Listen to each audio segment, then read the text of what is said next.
Hello class, welcome to TOEFL preparation course. In this meeting, we are going to learn structure, sentences with inverted subject and verb.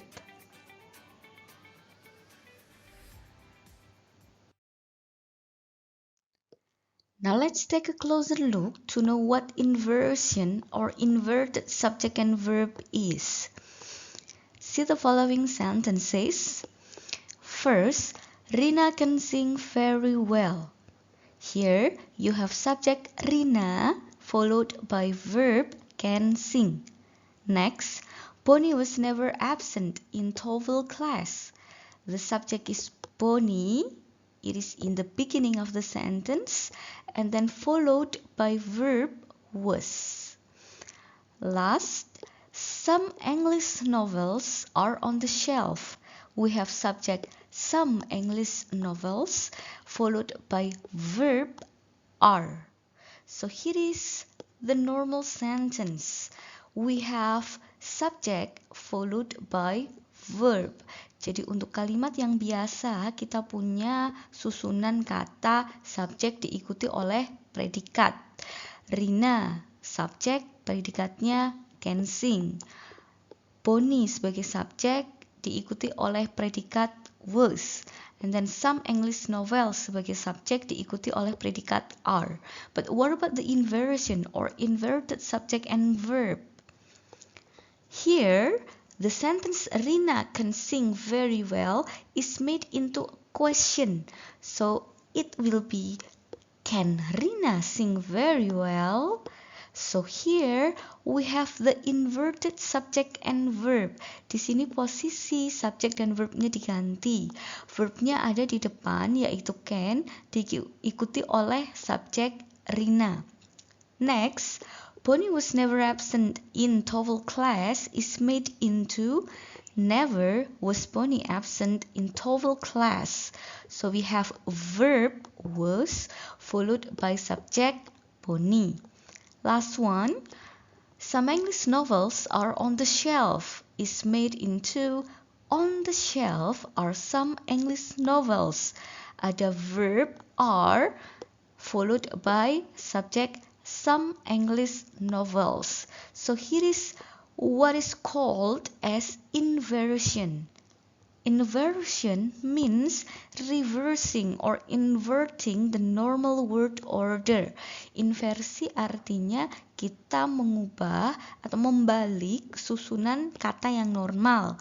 Susunan kata yang normal untuk sebuah kalimat adalah subjek diikuti verb. And for the inversion, we reverse the position. Kita balik susunan katanya, bukan subjek diikuti verb, tapi verb diikuti oleh subjek. So you have already known about inversion, and our focus today will be talking about inversion in structure, skill 15, 16, and 17. Let's start from skill 15. Invert the subject and verb with question words.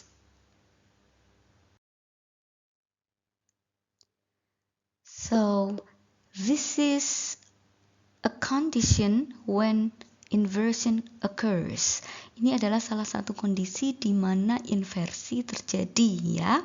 The first one is inverting the subject and verbs with question words. Jadi inversi bisa terjadi ketika kita membuat kalimat tanya dengan menggunakan kata tanya. You still remember what the question words are ya? We have who, siapa, what, apa, when, kapan, where, di mana, why, kenapa, and how, bagaimana. If you want to make a question using question words, you have to invert the subject and verb. Jika kalian ingin membuat kalimat tanya menggunakan kata tanya, kalian harus mengubah posisi subjek dan verb menjadi verb subject. For example here, Who are they? So here we have a question started with question word who. And then you cannot say who they are, but invert the subject and verb. Kita ubah posisi subjek dan verbnya. Karena ini merupakan kalimat tanya, maka kita mulai dengan verb dulu baru subjek. So the question will be who are they? Bukan who they are. Okay. If the question word connects two clauses, the subject and verb are not inverted.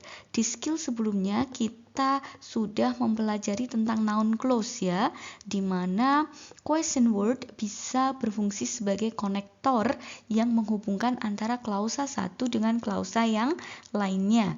Misalnya, I know what you did. Aku tahu apa yang kau lakukan. So here the question word is functioned as connector.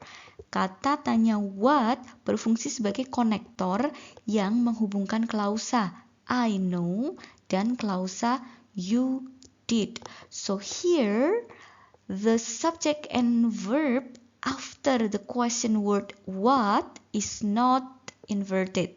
Jadi di sini karena question wordnya berupa what dan hanya berfungsi sebagai konektor, maka di klausa yang kedua kita tidak boleh membalik susunan subjek dan verbnya. Jadi tetap saja subjek dan verb karena ini berupa klausa ya.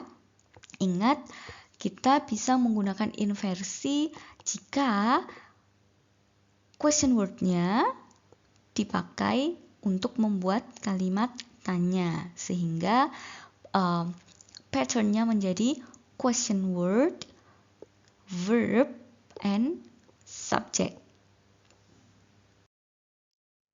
Now let's move on to skill 16. Invert the subject and verb with place expressions. So this is the second condition where the inversion occurs. Inverted subjects and verbs with place expressions. So sometimes in a sentence we put some additional information in terms of adverb of place. Kadang di sebuah kalimat kita memberikan keterangan tambahan berupa adverb of place ya. Nah, adverb of place ini bisa menjadi keterangan ekstra yang tidak penting, tapi bisa juga menjadi keterangan yang ditekankan. Jadi dia menjadi sangat penting dalam sebuah kalimat. So, when the adverb of place which is put in the beginning of the sentence is emphasized or necessary, then you have to invert the subject and verb. Ketika adverb of place menjadi bagian yang ditekankan atau bagian yang sangat penting dalam sebuah kalimat, maka kita ubah posisinya dari subject verb menjadi verb subject. Kemudian adverb of place-nya kita taruh di bagian depan kalimat karena itu merupakan bagian yang ditekankan. For example here, in the museum are some old paintings. Jadi penekanannya ada pada adverb of place in the museum. Makanya dia ditaruh di depan. Kemudian karena ada emphasis on place expression, then subject and verb are inverted. Karena place expressionnya merupakan bagian yang ditekankan, maka kita lakukan inversion. Jadi kita ubah posisinya dari subject verb menjadi verb subject. Sehingga kita punya in the museum are some old paintings. Another example, in the school are some students. Ada place expression in the school, verbnya are diikuti subject some students. On the table is an English novel. Ada place expression on the table, verbnya is, kemudian subjeknya an English novel. Next, when the adverb of place only contains additional information which is not important or needed, the subject and verb are not inverted. Nah, ini kondisi kedua ya, di mana adverb of place yang ditaruh di bagian depan kalimat hanya memberikan keterangan ekstra. Jadi dia tidak ditekankan, dia tidak menjadi penekanan atau dia tidak menjadi bagian yang penting dalam sebuah kalimat. Maka jika itu terjadi, subjek dan predikatnya tidak usah dibalik, tidak usah diinversi. So here we have in the classroom, I studied hard. Ada place expression in the classroom yang tidak penting ya. Kemudian subjek I, verbnya studied hard. Another example, on the table, I put an English novel. Jadi ada place expression on the table, subjeknya I, kemudian verbnya adalah put. That's it. Inverted subject and verbs with place expressions. Inversi yang kedua bisa terjadi ketika ada keterangan tempat yang ditaruh di depan sebagai penekanan dalam sebuah kalimat. Now let's continue to the last skill that we are going to learn today. Skill 17, invert the subject and verb with negatives. Next condition when the subject and verb are inverted is that we have negative expression as the emphasis of the sentence. Kita juga bisa membuat inversi subjek dan verb jika kita punya keterangan negatif sebagai penekanan dalam sebuah kalimat. Usually, the negatives that we have are no, barely, not, hardly, never, only, neither, rarely, nor, scarcely, and seldom. So those are the adverbs showing the negatives. Jadi kata-kata tersebut merupakan kata yang menunjukkan negatif ya. And when the negative expression is emphasized, it is put to the front of the sentence. Ketika expression negatif tersebut menjadi penekanan dalam sebuah kalimat, maka negative expression tersebut akan ditaruh di bagian depan. Then the subject and verb are inverted. Setelah itu subjek dan verbnya harus dibalik. Bukan subject verb tapi verb subject. Let's see the example. Rarely were the kids so happy. Kita punya negative expression rarely ya, dan negative expression ini dijadikan sebagai penekanan atau dianggap sebagai bagian yang penting. Rarely, kemudian diikuti dengan verb were, kemudian baru subjek the kids so happy. Jadi kita tidak membuat kalimat seperti ini. Rarely the kids were so happy. Kenapa? Karena kita lakukan inversi pada verb dan subjek. Menjadi rarely were the kids so happy. Next example, never did I make mistake. Jadi kita tidak membuat kalimat never I made mistake ya. Kenapa? Karena never-nya di sini merupakan negative expression yang menjadi bagian penting dari kalimat atau menjadi penekanan. Jadi subjek dan verb-nya dibalik. Dan verb yang dipakai kita pakai auxiliary verb ya. Menjadi never did I make mistake. Okay, so you have learned 3 conditions when the inversion occurs, ya. Kita sudah mempelajari 3 kondisi di mana inversi bisa terjadi. The first one is inverted subject and verb with question word. Yang pertama, ketika kita membuat kalimat tanya dengan menggunakan kata tanya. The second one, inverted subject and verb with place expressions.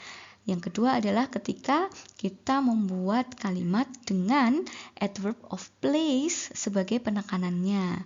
The last one, when we have subject and verb inverted with the negative expressions. Yang ketiga adalah ketika kita membuat kalimat dengan negative expression sebagai penekanannya.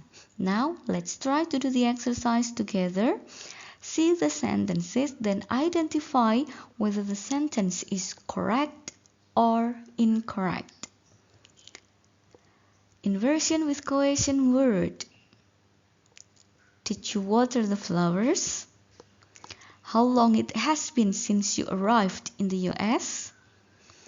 Who did you see last night? Let's start from the first sentence. Did you water the flowers? Ingat kondisi pertama kita melakukan inversi ya, ketika kita membuat kalimat tanya dengan kata tanya. Oke, kata tanyanya di sini tidak ada ya, tapi kita membuat kalimat tanya yes no question yang berupa yes no question ya. Jadi memakai do, does atau did. Nah, di sini verbnya sudah ada did, kemudian subjeknya adalah you.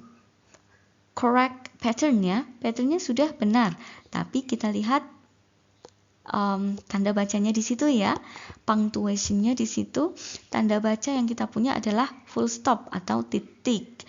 Jadi nomor 1 adalah incorrect. Harusnya did you water the flowers?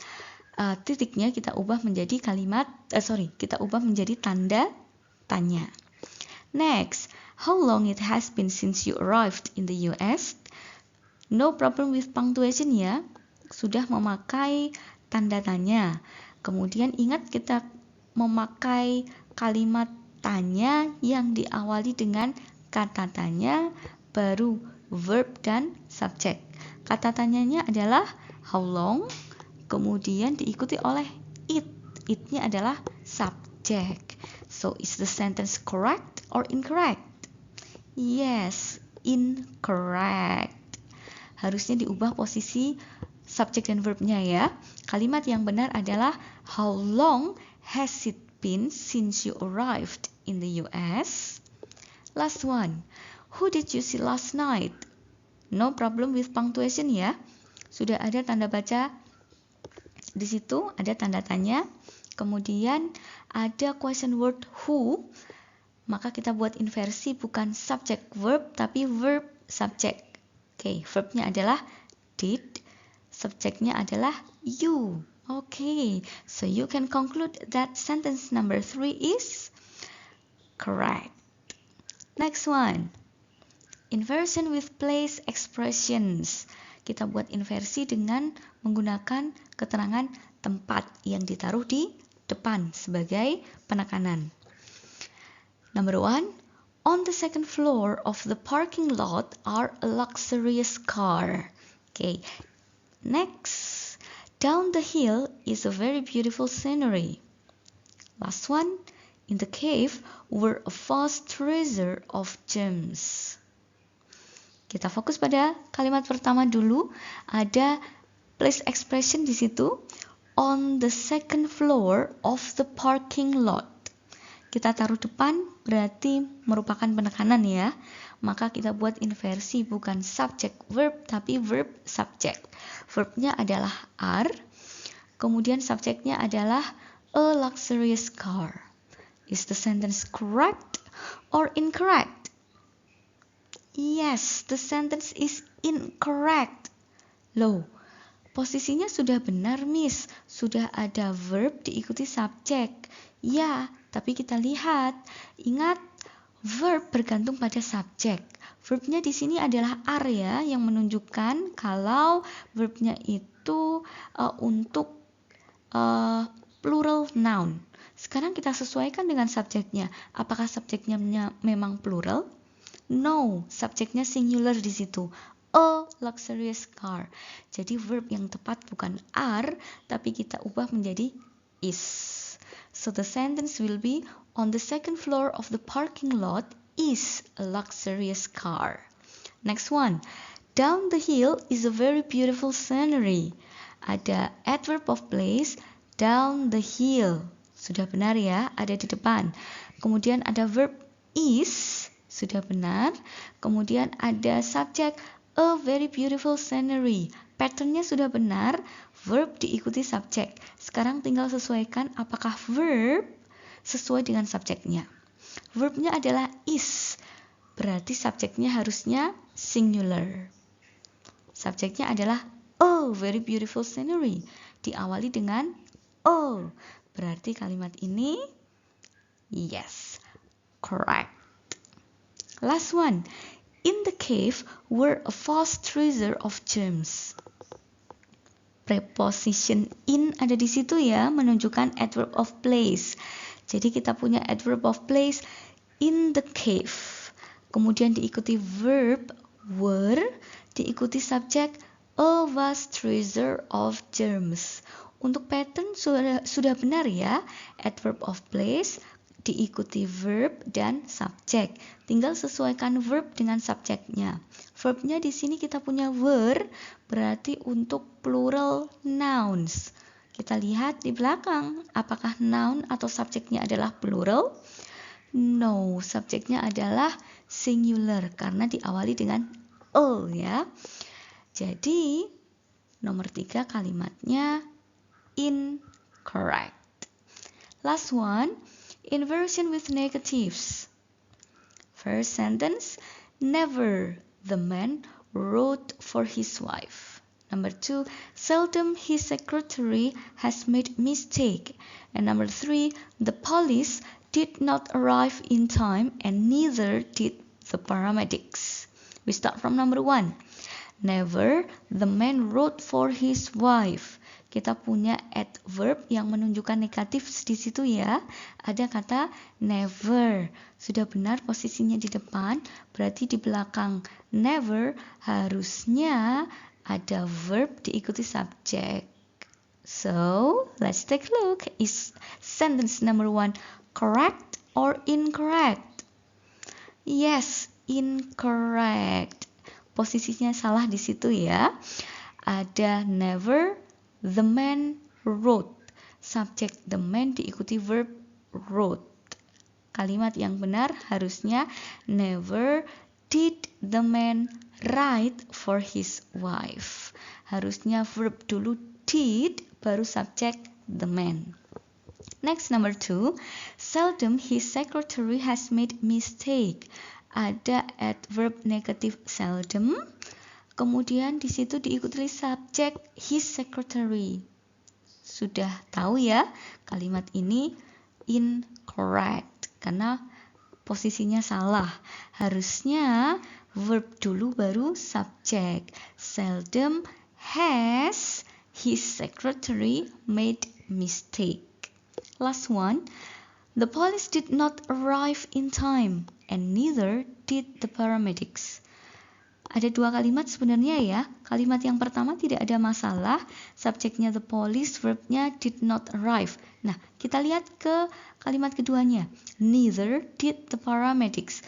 Ada negatif neither, maka di belakangnya harus ada inversion. Verb diikuti subjek. Nah, setelah neither kita punya verb did diikuti subjek the paramedics. So number 3 is correct. Well, I guess this is the end for today's meeting. I will see you next time with other TOEFL strategies. See you!